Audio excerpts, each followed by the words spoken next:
जय हिंद, जय भारत। सभी को राम राम। जिस समय रेलवे को फॉर्म फिलअप किया था उस समय हमारे द्वारा शुल्क लिया गया था, उसके में से 400 रुपये वापस रिफंड किए जा रहे हैं। रेलवे के द्वारा 400 रुपये रिफंड किए जा रहे हैं, उसका नोटिस आया हुआ है। रेलवे की मेन साइट पे है, आप जाके चेक कर सकते हो। हिंदी और इंग्लिश दोनों में दिया हुआ है, ठीक है। तो आपको ये नोटिस के बारे में मैं पूरा पढ़ के सुनाता हूँ और आप इस नोटिस को खुद भी साइट से जाके डाउनलोड करके देख सकते हैं। और आप चैनल को लाइक और सब्सक्राइबर करें। मैं आपको ये नोटिस पूरा पढ़ के सुना रहा हूँ। ग्रुप डी 2019 का जब आपने आवेदन किया था उस समय आपकी जो फॉर्म फी थी वो 500 रुपये आपकी फॉर्म फी है वो रखी गई थी मैक्सिमम कैंडिडेट के लिए। बाकी कैटेगरी वाइज यहाँ पर आप देख सकते हो, जो पीडब्ल्यूबीडी है, फीमेल है या फिर SC ST वाले कैंडिडेट हैं उनके लिए 250 रुपये फ़ी थी और बाकी अदर कैटेगरी के लिए 500 रुपये फ़ी रखी गई थी। तो यहाँ पर रिफंड के बारे में बात हुई थी। जिन्होंने 500 रुपये पे किए हैं ग्रुप डी आवेदन 2019 में, तो उनके 400 रुपये रिफंड होने थे।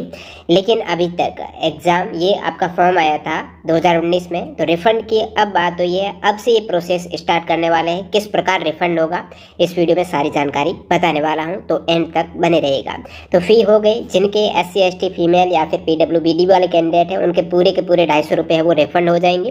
बाकी के 400 रुपये है उस पर भी कुछ बैंक चार्जेस डिडक्ट होकर 370-75 के आसपास आपके रुपये रिफंड होने के चांसेज है। तो इसके रिगार्डिंग ये एक नोटिस निकल के आया है, आप देख सकते हो। Notice on refund of exam fee for CN RRC 01/2019 English और हिंदी दोनों में नोटिस है। और इसके लिए एक लिंक है वो भी आपकी दी गई है। ये लिंक एक्टिवेट होगी 14 अप्रैल को सुबह 10 बजे से। और आप इस लिंक से क्या कर सकते हो, जैसे कि पहले पूरा नोटिस देख लेते हैं ताकि आपको पता चले किस प्रकार रिफंड प्रोसेस किया जाएगा। तो ये पूरा नोटिस है जिसमें बताया गया है कि आपकी जो ग्रुप डी एग्ज़ाम है वो 17 अगस्त 2022 से 11 अक्टूबर 2022 तक कंप्यूटर बेस्ड एग्ज़ाम्स हुआ था। और जो कैंडिडेट उस एग्ज़ाम में शामिल हुए हैं, ऐसा नहीं है जिन्होंने केवल फॉर्म डाला और एग्ज़ाम में नहीं गए हैं, एग्ज़ाम देने नहीं गए हैं, उन कैंडिडेट का रिफंड नहीं होगा। जो कैंडिडेट CBT में शामिल हुए हैं उन सभी अभ्यर्थियों को रेलवे भर्ती बोर्ड परीक्षा शुल्क वापस करना शुरू कर दिया है। और इसके लिए आपको एक फॉर्म भरना पड़ेगा। ऐसे शुल्क वापसी नहीं होगी। तो परीक्षा शुल्क की वापसी, बैंक खाता विवरण अपडेट आपको करना होगा, क्योंकि फॉर्म आए हुए 4 साल हो चुके हैं, तो काफ़ी कुछ बदलाव हुए हैं आपके अकाउंट वगैरह में। तो आप देख सकते हो, इन्होंने भी बताया कि ऑनलाइन आवेदन भरते समय अभ्यर्थियों ने नियमानुसार परीक्षा शुल्क वापस करने हेतु बैंक अकाउंट डिटेल एवं IFSC कोड सबमिट किए थे। जब आपने फॉर्म भरा उस समय आपने रिफंड के लिए ये सारी अपनी डिटेल दी थी। उसके बावजूद उन्होंने बताया कि 4 साल कंप्लीट हो गए हैं फॉर्म को जब आया था तब से अब तक। तो इस बीच उम्मीदवारों के खाते के विवरण में कई बदलाव हो सकते हैं। बैंक द्वारा खाता विवरण की जांच करते समय ये भी पाया गया कि एक ही खाता संख्या से बड़ी संख्या में भुगतान किए गए थे।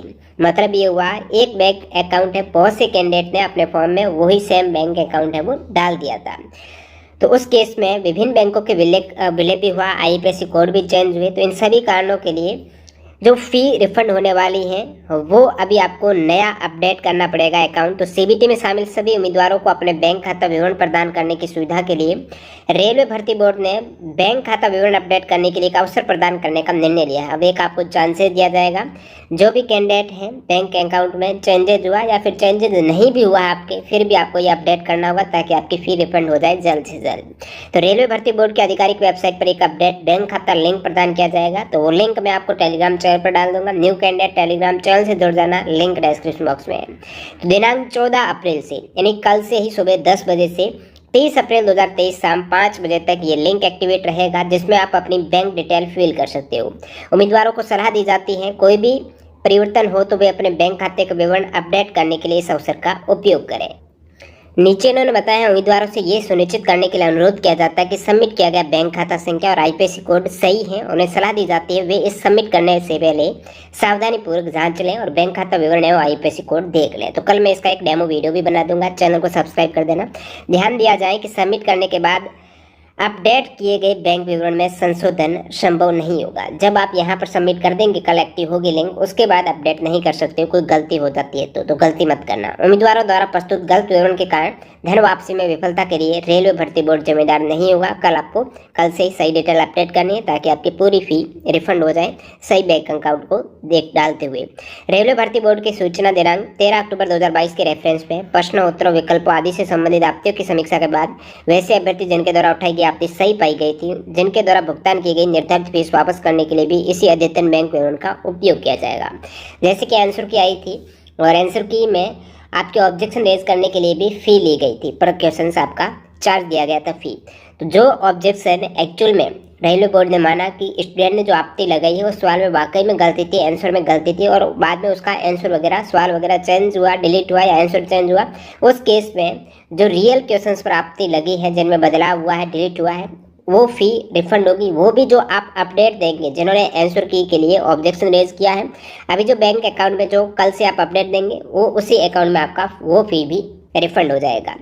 बैंक विवरण सबमिट करने की अंतिम तिथि 30 अप्रैल है। रेलवे भर्ती बोर्ड के रिकॉर्ड से अभ्यर्थियों के विवरण के सत्यापन के बाद ही धन वापसी स्वीकार्य होगी। गलत, अपूर्ण और देर से दिए गए दावों को सरासर तौर पर खारिज कर दिया जाएगा। एक बैंक खाते में केवल एक रिफंड की ही अनुमति होगी। ऐसा नहीं है कि आपका बैंक अकाउंट आपके भाई के भी सेम लिंक कर रहे हो, तो वो आप ध्यान देना, इंडिविजुअल प्रत्येक कैंडिडेट है वो एक बैंक अकाउंट ही लिंक होगा। ऐसा नहीं कि एक बैंक अकाउंट है, एक से अधिक कैंडिडेट के साथ लिंक कर दिया, अपडेट कर दिया, उस केस में आपकी फ़ी रिफंड नहीं होगी। बैंक विवरण सबमिट करते समय किसी तरह की कठिनाई के निवारण हेतु एक हेल्प डेस्क मेन्यू तथा गुम रजिस्ट्रेशन नंबर प्राप्त करने के लिए फॉरगेट रजिस्टर नंबर मेन्यू भी उपलब्ध होंगे। तो वो कल से आपको मिल जाएंगे। जो कैंडिडेट भूल गए हैं, काफ़ी साल हो गए हैं, रजिस्ट्रेशन नंबर अभी से भूल जाएंगे, तो वो भी देख सकते हो फॉरगॉट करके। तो सभी अभ्यर्थियों की सलाह दी जाती है कि अपडेट सूचनाओं के लिए रेलवे भर्ती बोर्ड के आधिकारिक वेबसाइट को नियमित रूप से आपको